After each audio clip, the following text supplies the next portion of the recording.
Every morning at 5 a.m., while the city was still fast asleep, a young man tied his worn-out shoes and started to run. There was no crowd cheering him on. There was no applause, just the cold silence and the heavy weight of doubt. People laughed at him. "Why are you even trying?" they'd say. "You're just too slow. You started way too late. You don't have what it takes." And you know what? Sometimes he actually believed them. He failed more times than he could even count. Job rejections piled up.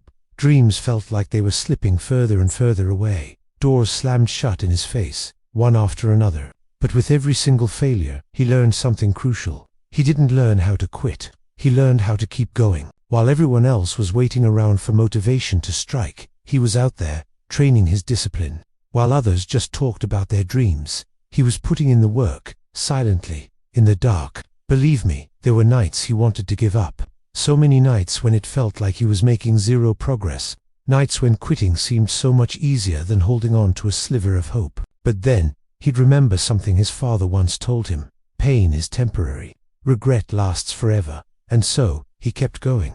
Years went by. The same people who used to laugh at him, well, they stopped laughing. They couldn't anymore.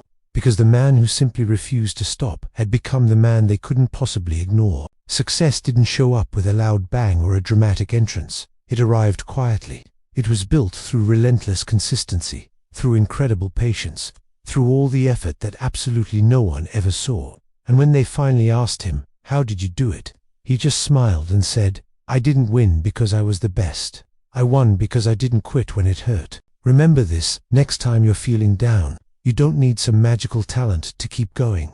You don't need anyone's approval to believe in yourself. You just need one thing, and one thing only, the courage to take one more step when every single part of you is screaming to stop. Thank you for watching. If this resonated with you, consider subscribing for more stories like this.